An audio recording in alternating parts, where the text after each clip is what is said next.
Bom dia a todos. Com muita alegria, mais uma vez, e satisfação, eu digo assim que depois de um breve ato eu retorno ao Centro Espírita Meimei, que eu considero minha casa espírita, meu lar espírita, e sempre sou tão recebido com tanta alegria aqui pelos amigos, né?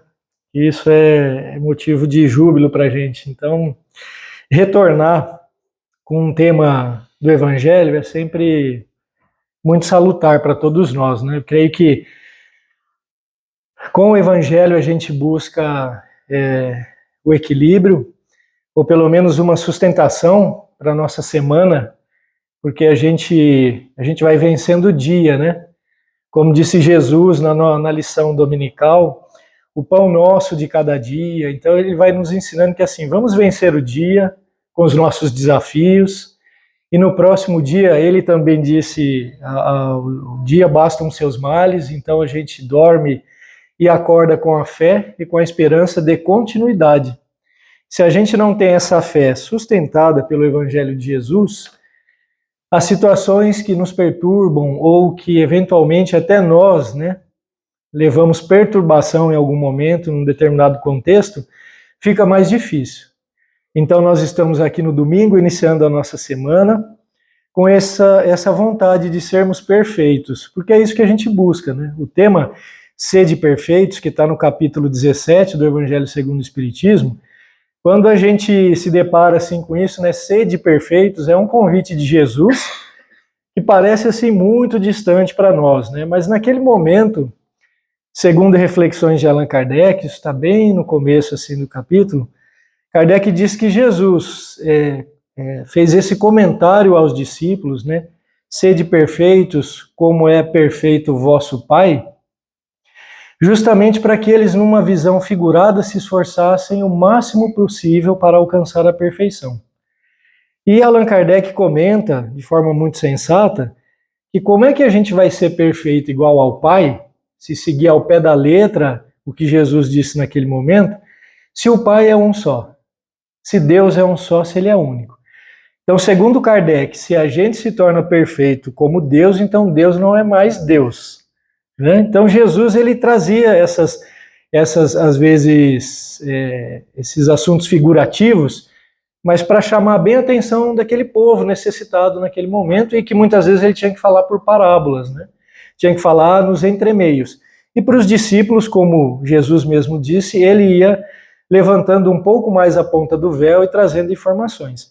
Então, o sentido de nos tornarmos perfeitos, né, como disse Jesus, é essa busca que a gente tem diária de minimizarmos as nossas más inclinações.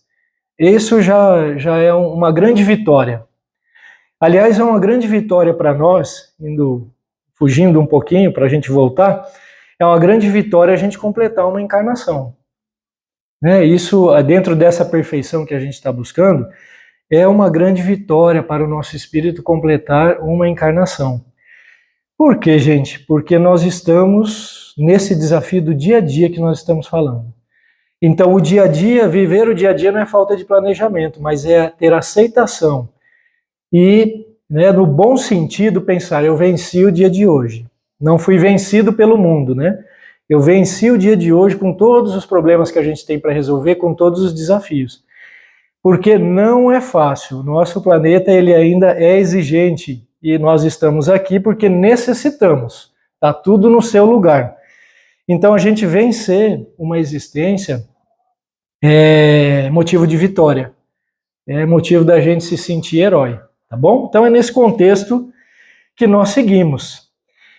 E nesse capítulo que é o 17, Allan Kardec ele traz vários itens, nós não vamos comentar todos, obviamente, mas ele traz, o primeiro item é caracteres da perfeição, depois o homem de bem, que ele quer dizer o ser humano de bem, né, quais são suas características, o que um ser humano que está buscando o caminho do bem, ele se esforça, porque todo dia é esforço para nós, né, nós temos más inclinações ainda.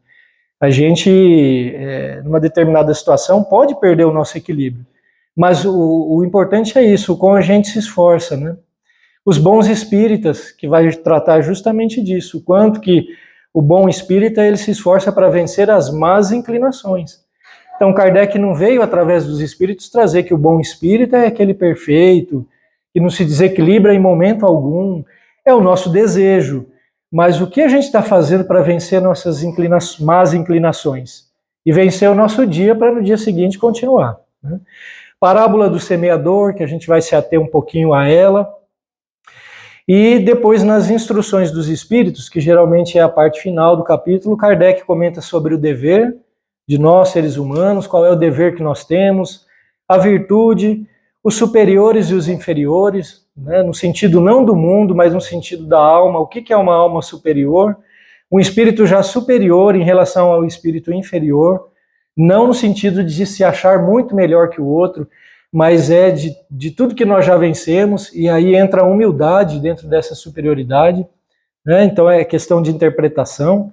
O homem no mundo, e não o homem do mundo, mas o homem no mundo, e cuidar do corpo e do espírito. São duas coisas importantes que nós necessitamos, temos que cuidar dos dois, e hoje nós estamos fazendo isso aqui, né? Então, recortando o trecho da parábola do semeador, essa parábola diz assim: aquele que saiu a semear, aquele que semeia saiu a semear, e semeando, uma parte da semente caiu ao longo do caminho, e os pássaros do céu vieram e a comeram. Outra parte caiu em lugares pedregosos, onde não havia muita terra. As sementes logo brotaram, porque carecia de profundidade a terra onde haviam caído. Logo o sol se levantou, veio e as queimou, porque não tinham raízes, e secaram. Outra parte caiu entre os espinheiros, e esses, crescendo, as abafaram. Outra, finalmente, caiu em terra boa e produziu frutos, dando algumas sementes 100 por 1, outras 60 e outras 30. Ouçam quem tem ouvidos de ouvir. Isso está no Evangelho de Mateus 13, 1 a 9, perdão. Então, nessa parábola,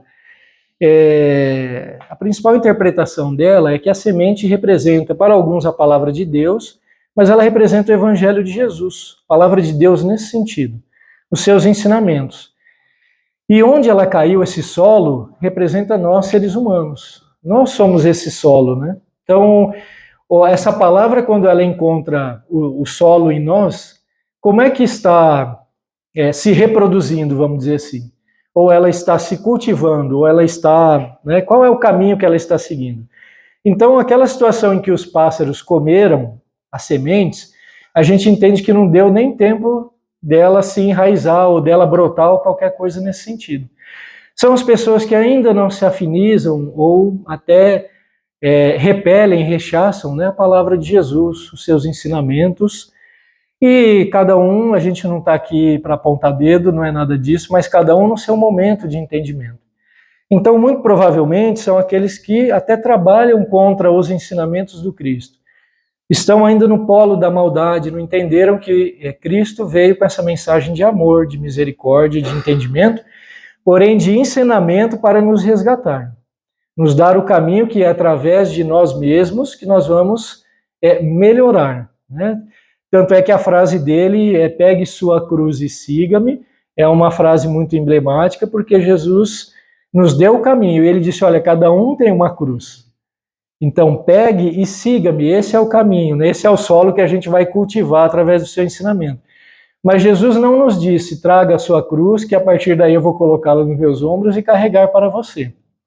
Então, nesse sentido figurado de Jesus, ele está dizendo para nós, mais uma vez, faça a sua parte, né? Sigamos fazendo a nossa parte, sigamos contribuindo com o que a gente puder, dentro do que nós julgamos ser bondade, e um bom balizador são os ensinamentos do Cristo, que nós estamos carregando a nossa cruz, né? Para que em algum momento a gente coloque ela no lugar adequado, e que nós venhamos mais ajudar aqueles que estão vindo na estrada, e não necessitaremos mais de ajuda. É essa a mensagem.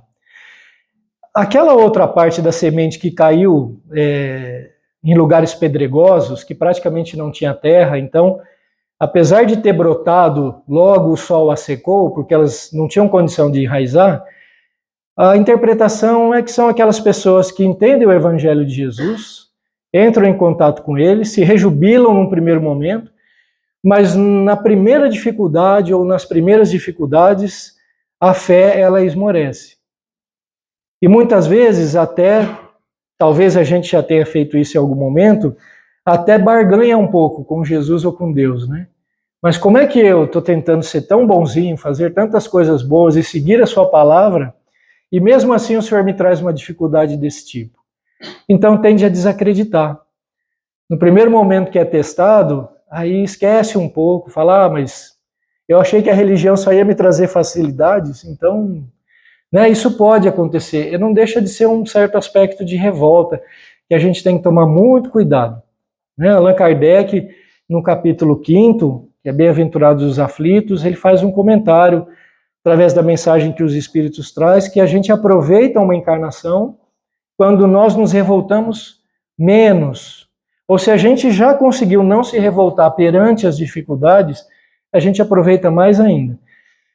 Uma encarnação em que a gente vive revoltado, amargurado e com muita mágoa, tal, isso tira um pouco a nossa chance de dar um passo para frente.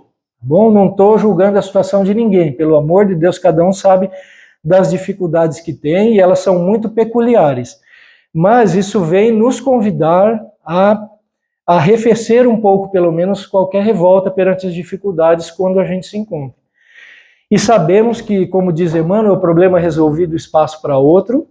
Isso não é a gente, então, querer trazer problemas para nós, não é isso.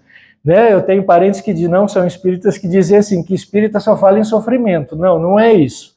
É que nós entendemos porque há sofrimento e o Espiritismo, juntamente com o Evangelho de Jesus, que ele nada mais é do que uma continuidade dessas lições do Cristo, vem nos ensinar a transitar melhor nas nossas dificuldades.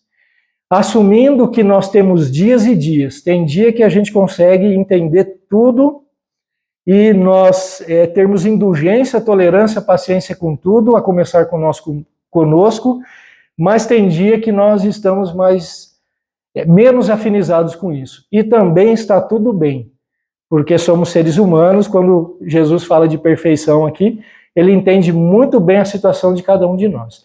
O que nós não podemos é abrir porta de forma permanente, sistemática, a essa revolta, amargor, tal. Aí a gente pode estar sofrendo um processo auto-obsessivo, porque a gente entra num looping desses pensamentos, ou dando brecha para que também sejamos obsediados. A gente tem que quebrar o ciclo dessa vibração. Hoje foi um dia muito difícil, mas eu preciso perseverar para não deixar isso se tornar sistemático, porque senão a gente vai até adoecer. Né? Então, é um cuidado que a gente tem, e o nosso remédio para isso é a prece. Né? Imediata ou não, mas é a prece. A outra parte da semente é aquela que caiu nos espinheiros. Elas brotaram, criaram raiz, mas os espinheiros começaram a desabafar. A interpretação é que esses espinhos são algumas situações que nos levam a desvio na vida, por excessos, por muitas facilidades, porque de uma forma geral nós humanos ainda trazemos a nossa herança e muitas vezes a gente não sabe exatamente onde é que a gente estava aí numa última encarnação. Mas a gente traz algumas tendências que depois que nós resolvemos coisas que são fundamentais na nossa vida. Né? Então, o sustento é uma delas. Então, a gente resolveu o trabalho, resolveu o nosso sustento, resolveu as questões de materiais nesse sentido e tal. Se a gente começa a ter a facilidade, temos que tomar cuidado para que isso não nos leve para um caminho, talvez, de inclinações para muitas paixões aí. Né? De qualquer fruto que seja, de qualquer área que seja. Então, é isso. Às vezes, essas situações que a vida vai nos levando do ponto de vista de facilidades materiais, e não quer dizer que a gente não possa ter, conforto faz parte da vida e é inerente ao nosso trabalho. Nós trabalhamos para buscar conforto, para você ter um carro melhor, para você viajar para levar uma pessoa para um atendimento, para um hospital, para visitar um parente. Faz parte, isso é normal e não tem erro algum nisso, não vamos confundir as coisas. Mas quando a gente entra num polo, talvez, de se afastar um pouco mais dessa nossa busca espiritual, do desenvolvimento da vida nossa que é espiritual, que é a vida realmente verdadeira, né? Isso a gente tem que estar um pouco alerta. Bom, para não se esquecer um pouco de Jesus, da espiritualidade, dos nossos amigos aí que estão sempre nos amparando. E por fim, tem aquele solo que é o solo onde houve frutificação. E Jesus, veja, ele não está aqui, não importa para ele, olha, se for uma semente que deu 100 por 1, 60 ou 30, não importa. Que seja um fruto que seja, mas essa semente, esse espírito já despertou, já se afinizou mais com o Evangelho do Cristo, com os seus ensinamentos, já isso realmente criou raiz e deu algum fruto. Deu algum fruto em que sentido? No sentido de nós contribuirmos com o bem. Porque o nosso fruto do dia a dia é a contribuição com o bem, a não aceitação do mal, é não coadunar com qualquer coisa que seja injusta, é nesse sentido. Não é viver no embate, mas é o bom embate, como diz Emmanuel, que é do dia a dia. Então, vencer o dia, eu volto a dizer, é bastante coisa para nós, gente. Porque nós estamos o tempo todo sendo testados, tanto para o lado bom, quanto para o lado do desafio, ou lado ruim, se é que podemos usar essa palavra. Então, vencer isso é um caminho do bem, é frutificar junto com Jesus. Volto a dizer, eu sempre repito isso nas palestras, né? Toda ação no bem é uma ação de contribuição com Jesus. Nós aprendemos isso nas lições, principalmente de Emmanuel. Então, toda ação no bem. A começar quando a gente acorda e cuida do nosso asseio, do nosso corpo, é uma ação no bem. E no final desse capítulo, Kardec não está falando sobre cuidar do corpo e do espírito. Então, isso é uma obrigação no bom sentido nossa. Isso nos traz uma vibração melhor para a gente acordar e iniciar o dia. Tá bom? Eu brinco assim, na minha família eu brinco, falo que provavelmente eu fui de algum país que tinha que tomar banho todo dia, ou até aqui do Brasil mesmo, porque não consigo passar dia sem banho. Ao passo que a gente sabe que tem algumas nações que isso é comum, seja pelo frio ou algo assim e tal, mas o banho, como diz Chico Xavier, né, a gente às vezes não dá tanta importância, parece que é uma ação rotineira. Mas naquele momento que está ali, Chico Xavier diz que é para a gente mentalizar a água caindo e lavando realmente todas as vibrações que foram desafio para nós ao longo do dia. Tudo que nos trouxe de mal, a gente mentalizar mesmo, está lavando e está indo literalmente para o ralo, porque vai renovar, é para renovar. Então, isso, né, a gente vai criando essas formas de pensamento, porque se a gente pode ter tanto pensamento, às vezes, de coisas que rebaixam, né, ao longo do dia a nossa vibração, você está dirigindo, está lavando uma louça, de repente vem um pensamento ruim. Então vamos substituir. E o banho é um momento fundamental para isso. Tanto a água, quanto o fogo, quanto o sal, são arquétipos, né, da humanidade. São purificantes. Então, a água vem nesse sentido de purificar. Daí a importância da gente, mesmo se estiver muito frio e não quiser levantar da cama e falar, vou tomar um banho. Né? Ou no fim do dia ou no começo, não importa, mas precisamos disso, tá bom? São essas pequenas ações no material que nos equilibram também para o espiritual. Tá tudo junto, né? Não é separado. Então, tem uma lição, né? Voltando para a parábola do semeador, o livro Fonte Viva, que é psicografia de Chico Xavier, pelo seu mentor Emmanuel, né, o seu mentor espiritual, é a lição 64, ela se chama Semeadores. E Emmanuel faz algumas reflexões justamente sobre a parábola do semeador, que eu vou ler aqui para nós, que é sempre um bom caminho, né, da gente aproveitar para entender melhor o que Jesus quis dizer e como que a gente pode aplicar isso no nosso dia a dia.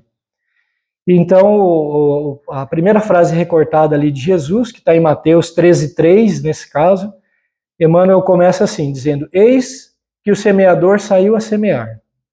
E aí ele começa a discorrer, né? Ele fala, Todo o ensinamento do Divino Mestre é profundo e sublime na menor expressão. Então, olha, toda ação nossa, como eu disse, né, toda ação nossa no bem, por menor que seja, é contribuição com Jesus. Então ele diz, ó, todo o ensinamento do Divino Mestre é profundo e sublime na menor expressão.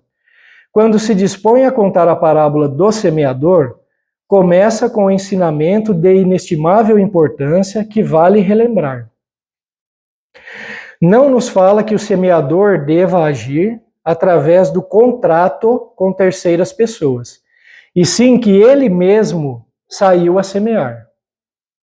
Então, né, ele em si não transferiu isso para ninguém, foi ele agindo. Transferindo a imagem para o solo do espírito, em que tantos imperativos de renovação convidam os obreiros da boa vontade, à santificação, à santificante lavoura da elevação, somos levados a reconhecer que o servidor do Evangelho é compelido a sair de si próprio, a fim de beneficiar corações alheios. Então, mais uma vez, ele tá dizendo isso, né? É sair de nós mesmos, é esquecermos um pouco de nós.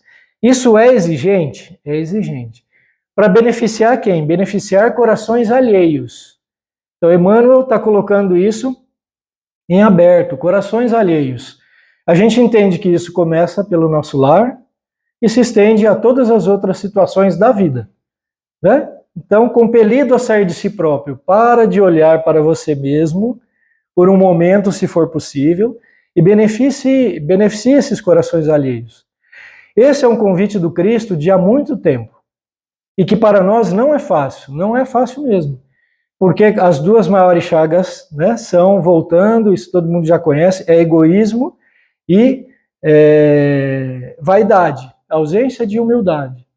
Né? Então, saindo de nós mesmos, nós temos que deixar de lado o egoísmo e a nossa vaidade. Então, exercer humildade nesse sentido é o que o Emmanuel está nos recomendando aqui. Tá bom? Então, cuidar dos corações alheios, primeiro ponto.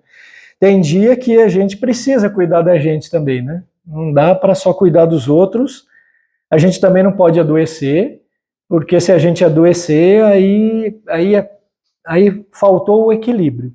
Então a gente ajuda o coração alheio até um determinado ponto. Tem hora que a gente precisa recarregar as nossas energias.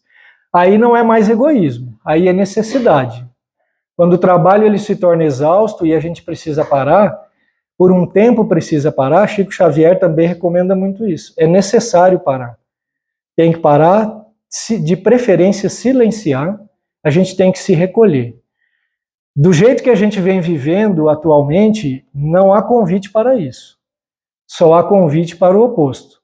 Não sei para vocês, mas é a sensação no geral que a gente percebe. Há convite para que nós não paremos, desde a hora que a gente abre o olho na cama. A gente vai parar à noite já exausto, às vezes adormece no meio de uma prece, não consegue finalizar, de tanto cansaço. Então é preciso esse equilíbrio, né? De forma assim, bem simplória, um exemplo que eu vi ontem, inclusive na internet, alguém colocou uma foto tal da época, eu sou da época que na pré-escola a gente tinha o horário do soninho, né? E que está falando lá assim que década de 60, 70, 80, final de 80, começo de 90, isso começou a ser abolido de vez das escolas. E tinha a ver com neurolinguística, uma série de coisas, tal, e comentando assim, o quanto que as crianças, desde cedo, precisam estar com o pensamento acelerado. O quão que isso está contribuindo para nós? Serão lá na frente pessoas muito produtivas mesmo?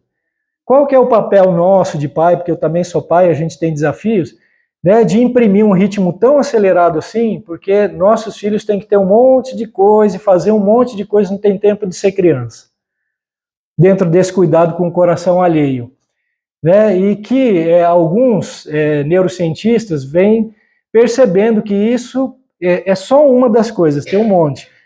Pode estar gerando em longo prazo já ansiedade nessas crianças. Então a gente deitar na escolinha, que põe o tapetinho lá, não sei se vocês tiveram isso, eu tive, no pré-primário, escola pública.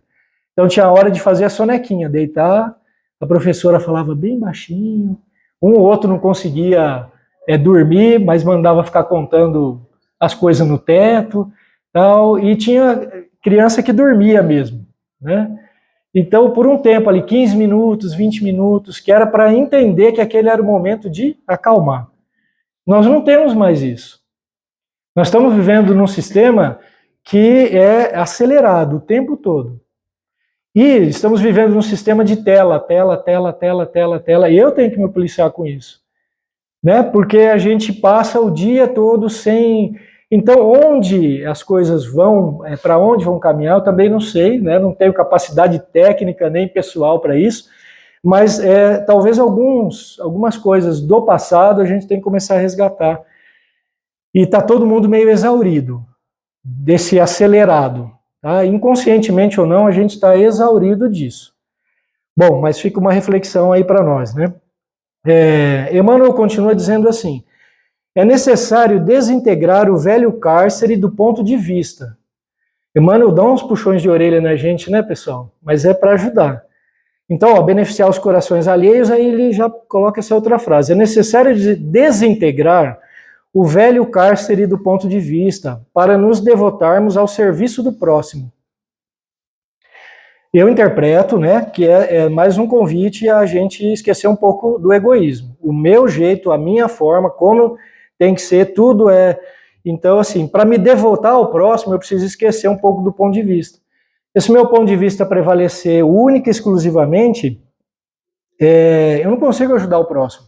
Ou então eu acho que ajudar o próximo é ele fazer exatamente o que eu quero. E eu cometo esse erro assim com uma frequência enorme. Isso é uma crítica primeiramente para mim, né? Para a gente se policiar, porque faz parte desse sair do eu, tá bom? E como diz o Emmanuel, isso é muito importante dentro da instrução para os nossos filhos. Que assim, ele diz que nós temos dever dos pais, assumiram um compromisso no plano espiritual, é dever encaminhar o espírito para o bem. O nosso principal dever é encaminhar o espírito para o bem. Não é se ele fez 5 escolas diferentes, 8 línguas, 8... Não, é encaminhar para o bem. O espírito, com a sua propensão, ele vai pedir para você aula de inglês, natação, isso, aquilo, ele também vai. Então a gente dá a condição, mas é para o bem. Desde que nós não imprimamos exclusivamente o nosso ritmo nesse espírito. Porque às vezes a gente esquece que é um espírito milenar. E que é um espírito que tem muito às vezes a nos ensinar, e a gente também, pode ser um espírito mais antigo que a gente, né, e que tem as suas demandas. E a gente, sim, né, às vezes está encaminhando no bem, mas está colocando o nosso ritmo. Emmanuel diz, olha, ninguém vai palmilhar os nossos passos. Então você pode seguir e deixar um caminho nos seus passos, mas o pé de cada um é diferente. Cada um vai... Então a gente vai, né, pessoal, não tem fórmula mágica, né? Não tem manual de instrução, a gente vai tateando, errando e acertando dentro desse nosso convívio.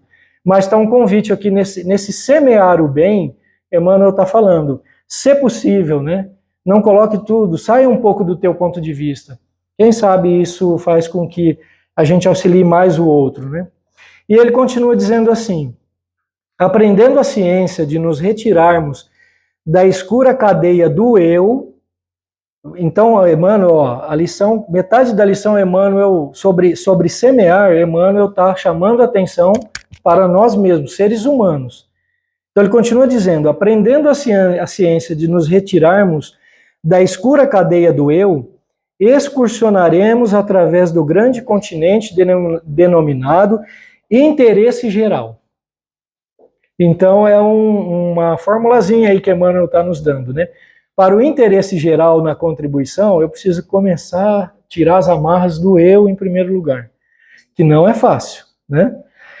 E na infinita extensão desse interesse geral, encontraremos a terra das almas, sufocada pelos espinheiros, que aí ele faz alusão à parábola, né? Que os espinheiros vieram e abafaram.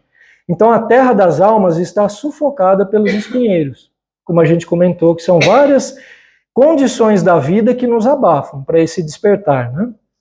Ralada pela pobreza, revestida de pedras ou intoxicada de pântanos, oferecendo-nos a divina oportunidade de agir a benefício de todos. Nós temos alguns espíritos que eles vêm com uma missão de contribuir de forma mais ampla e geral do que a nossa. E muitas vezes a gente percebe que a vida deles vai se encaminhando para isso.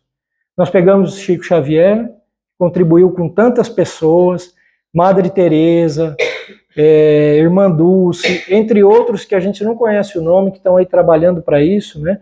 Divaldo, mais de 150 filhos registrados só no nome dele. Eu não conseguiria, gente. Entendeu? Então, assim, fala, mas o Divaldo, olha, ele está com muita vaidade.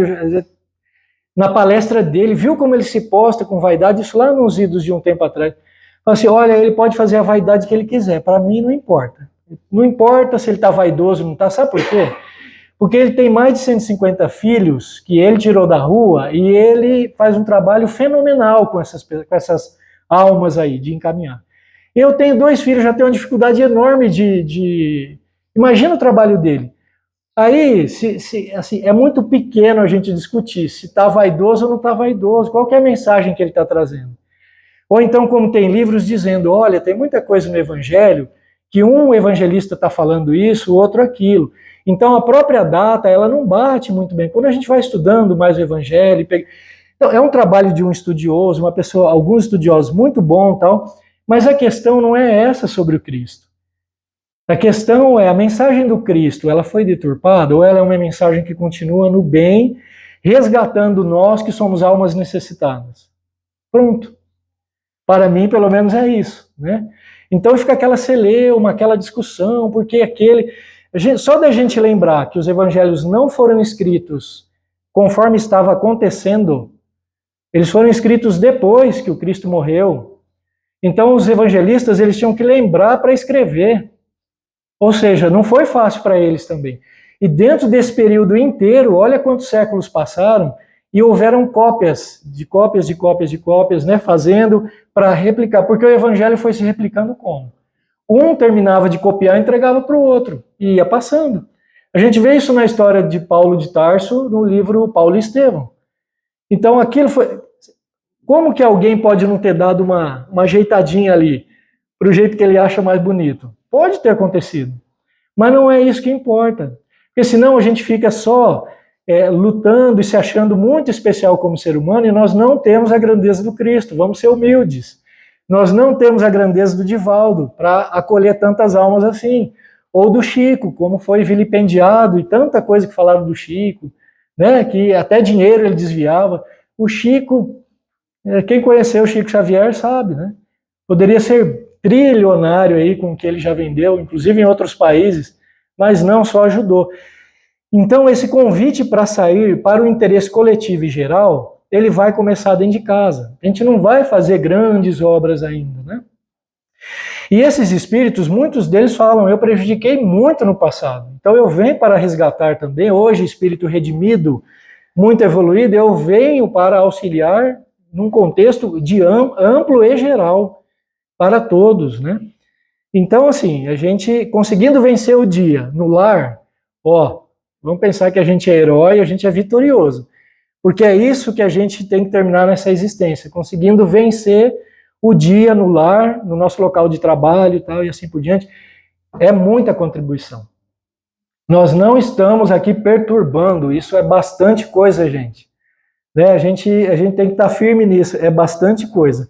Porque tem muito espírito ainda perturbando. Nós já conseguimos sair um pouco dessa esfera. Se puder, a gente ajuda, a gente não perturba. Então, tá ótimo já, tá bom? E Emmanuel continua dizendo assim, foi nesse roteiro que o divino semeador, ele está falando de Jesus, pautou o ministério da luz, iniciando a celeste missão do auxílio entre os humildes tratadores de animais, onde Jesus começou, né? E continuando essa missão dele, através dos amigos de Nazaré e dos doutores de Jerusalém, dos fariseus palavrosos e dos pescadores simples, dos justos e dos injustos, dos ricos e pobres, doentes do corpo e da alma, velhos e jovens, mulheres e crianças. Então, quando Jesus era atacado, ou os discípulos eram atacados pelos fariseus, dizendo, teu mestre se senta com publicanos e homens de má vida, numa dessas ocasiões foi quando Jesus falou, mas o remédio, ele é para o doente, não para o são. Né? Então, às vezes a gente pensa assim, mas aquela pessoa lá, você vê, nem vai, não tem nem religião, nem acredita em Deus, mas ele já está no polo de só fazer o bem, de ser são ou não? Porque são espíritos extremamente amparados, quem trabalha no bem também, todos são, né? É que quem está no mal não deixa chegar ao amparo, repele, né? Naturalmente ou inconscientemente repele ainda, mas o fato, às vezes, de não ter uma religião tal, não quer dizer nada. Ser espírita não é credencial para a gente chegar lá no céu e ser recebido com tapete vermelho, pelo contrário. Né? Então, assim, não é por aí que a gente deve julgar. E Jesus, veja bem, Jesus se sentava até com criminosos, mas ele convivia com criminosos ao tempo todo? Ele fomentava o crime? Não. Mas ele sabia que eram os mais fragilizados, ele acolhia nesse sentido. Então, quando ele era atacado, ele falava, olha, o remédio é para quem? Para quem está doente ou para quem está são? Quem está são faz o quê? Ajuda a tratar, ajuda a cuidar. Então, gasta mais energia ajudando aqueles que estão necessitados. E, naturalmente, recebe o amparo em relação a isso. Né? Para finalizar, Emmanuel diz assim, segundo observamos, o semeador do céu ausentou-se da grandeza a que se acolhe e veio até nós, espalhando as claridades da revelação e aumentando-nos a visão e o discernimento. Nessa frase de Emmanuel, o que ele está dizendo? O Cristo saiu das altas esferas dele e veio até nós. Parece pouca coisa, né? Mas é muita coisa. É muita. O processo que Jesus veio passando por séculos, até ter condição do espírito dele habitar de forma material, foi por alguns séculos. Não foi por 1 ano, 2, 3, não. Alguns séculos dentro deste processo. Emmanuel, no livro A Caminho da Luz, ele comenta, né, a respeito das altas esferas logo no início, e da reunião do Cristo com alguns espíritos de alta patente como ele, para definir as condições dele na vinda à Terra, ao redor do orbe.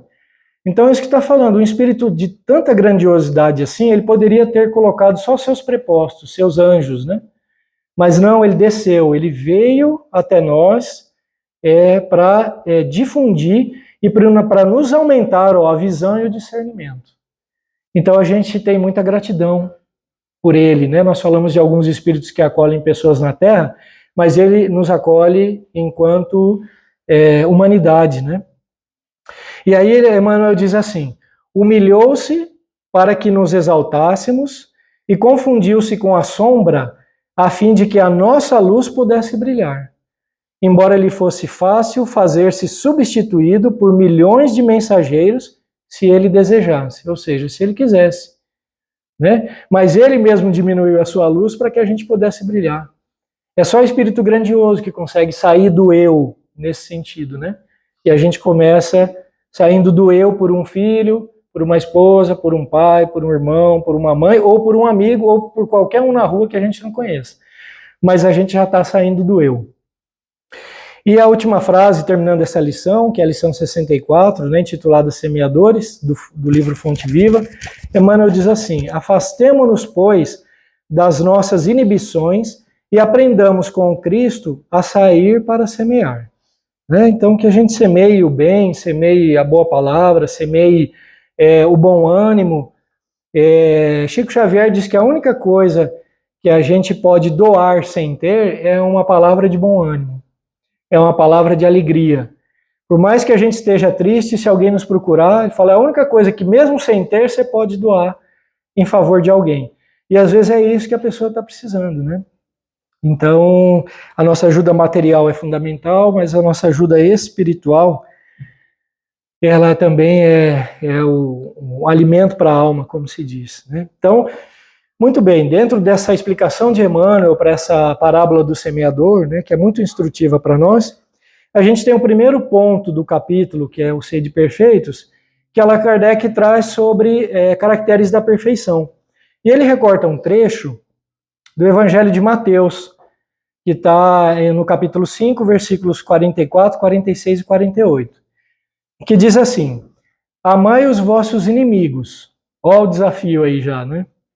Fazei o bem aos que vos odeiam e orai pelos que vos perseguem e caluniam.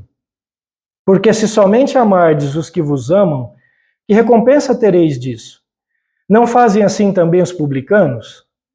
Se unicamente saudardes os vossos irmãos, que fazei com isso mais do que os outros? Não fazem o mesmo os pagãos? Sede, pois, vós outros perfeitos, como perfeito é o vosso Pai Celestial. É o começo do capítulo lá. Então, nesta interpretação, né, de amar os inimigos, eu acho que isso sempre gera dúvida para a maioria de nós, né? Mas como Jesus disse isso, de amar os nossos inimigos, qual que é o que a gente usa como balança para equilibrar isso? O que é um balizador para nós? Né? Como é que eu vou amar o inimigo da mesma forma que eu amo o amigo? Que eu amo de forma fraternal, aquele amigo que eu conheço de longo tempo, como a gente ama o nosso cônjuge, como a gente ama os nossos filhos. Como é que é isso, né? E segundo Emmanuel, esse amar os inimigos, isso está no livro Consolador, no livro Pão Nosso também. Aliás, no livro Pão Nosso tem uma lição, se não me engano, é 137, intitulada Inimigos, vale a pena ler. Emmanuel diz assim, que amar os inimigos não significa necessariamente uma afeição pessoal imediata, mas a ausência de ódio, de rancor, de desejo de vingança ou de retribuir o mal com o mal. Né? Então está dada a fórmula, né? Quando Jesus disse, ame os vossos inimigos, é isso, né? Não quer dizer que assim, a gente estala o dedo e olha, então agora aquele meu desafeto lá de tanto tempo virou meu amigo. Não é isso. Mas né, é ausência de ódio. Eu podia até ter ódio dessa pessoa 10 anos atrás, não tenho mais. Isso é vencer a si mesmo. Como Jesus, né? Antes de Jesus, Sócrates já disse, Jesus deu continuidade, vença-te a ti mesmo. O desafio é a gente, né? Então não é aceitar então tudo que o inimigo vai fazer contra mim. Opa, peraí. Isso aqui eu não aceito. Eu não te desejo mal, não, mas isso aqui não. Tá bom? A amizade é a mesma. Né? E seguimos, né? Então, ó, ausência de ódio, ausência de rancor, desejo de vingança, ausência, né, do desejo de vingança e não retribuir o mal com o mal. Posso ajudar? Não, não quero tua ajuda porque eu não gosto de você, tá? Tudo bem. Se em algum momento puder, estou aqui. Ponto. Ninguém vai chamar para comer pizza, tomar café, não é isso, tá? Mas aí a gente interpreta, né? Isso nos dá o quê? Quando vem esses espíritos mais evoluídos trazer essas informações para nós, isso nos dá um conforto. Porque eu não sei vocês, mas eu já tive muitas dúvidas nesse sentido. De assim, então o que eu faço com o inimigo?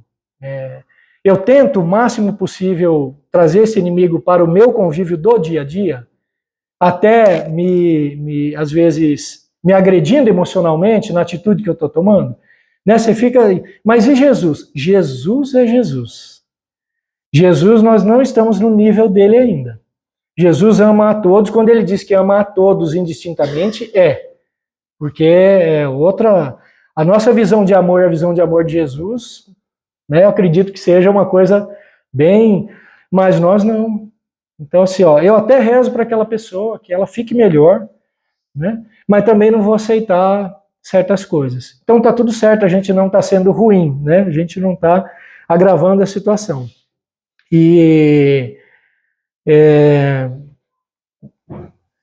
finalizando aqui, pessoal, Kardec afirma assim, né, que todo mau pensamento, falando desse ser de perfeitos, dessa busca que a gente tem, ele vai comentando e eu recortei um trecho que ele diz assim, que todo mau pensamento, ele resulta, pois, da imperfeição da alma. Entretanto, de acordo com o desejo que esse espírito, essa alma alimenta de depurar-se, mesmo esse mau pensamento torna-se uma ocasião desse espírito adiantar-se. Quando o quê? Quando a gente repele. Veio um mau pensamento e a gente se esforça o máximo possível e repele. Explodiu, enfiou o pé na jaca e saiu arrastando. Aconteceu, mas depois você para pensar e fala, não é isso que eu quero. No dia a dia eu não sou assim. e acontece, né? Então aí a gente, mas é essa reflexão, é essa vontade de repelir, né? De não entrar nesse mau pensamento. Então, Kardec diz que isso é um indício, é um esforço nosso de apagar essa mancha ou essa má inclinação que a gente ainda tem. Então, se a gente não ceder, diz Kardec, isso vai não cedir aquele mau pensamento. Quase aconteceu de novo, mas segurei, né? Consegui. Venci o dia de hoje, amanhã é outro dia. Ele diz que isso é uma forma, é uma oportunidade de nós não satisfazermos o mau desejo. E que assim resistido, né, isso é uma vitória para nós, que nós devemos nos tornar contentes quando a gente consegue repelir esse tipo de situação. Tá bom? Então tinham mais algumas coisas aqui, mas o nosso tempo ele já chegou. Eu agradeço vocês mais uma vez, sem falsa modéstia, pela paciência e tolerância em me ouvir. Eu desejo de coração um excelente domingo para nós, que seja uma semana de desafios que a gente vai ter mesmo, mas que a gente possa, dentro do possível, transitar o mais equilibrado possível, né? E que se a gente perceber que estamos numa situação que vamos talvez ter uma atitude menos equilibrada, que também, se possível, a gente se recolha por um momento, 10, 15, 20, 30 minutos. Né? Se recolha mesmo, vai se esconder lá no banheiro, sei lá, mas para que a gente possa reorganizar. Chico Xavier fala que se a gente estiver numa situação desequilibrada, a gente perceber, né, ou iminente de desequilíbrio, que o ideal é que a gente não justifique talvez a nossa atitude mais ríspida e tudo mais tal pelo estresse. Ele fala que não é justo isso. Dentro do possível a gente tem que se recolher. Sabe a historinha que eu volto a falar lá do paninho para a gente dormir na escolinha? É mais ou menos isso. Se possível, recolha-se. É que a gente sempre trabalha longe de casa, né? Mas se pudesse, deveria ir para casa, deita na cama um pouco, meia horinha, e reorganiza, faz orações, deixa baixar esse cortisol, né, que é esse hormônio do estresse para a gente, predomina, para a gente voltar às atividades. Que muito provavelmente até a gente terá mais clareza, até para ajudar o colega, talvez, que esteja mais necessitado que a gente. Isso é o ideal. Como não tem o ideal, se der, a gente vai para o banheiro, né? Vamos fazendo conforme a gente pode, tá bom? Obrigado, gente. Um bom domingo a todos.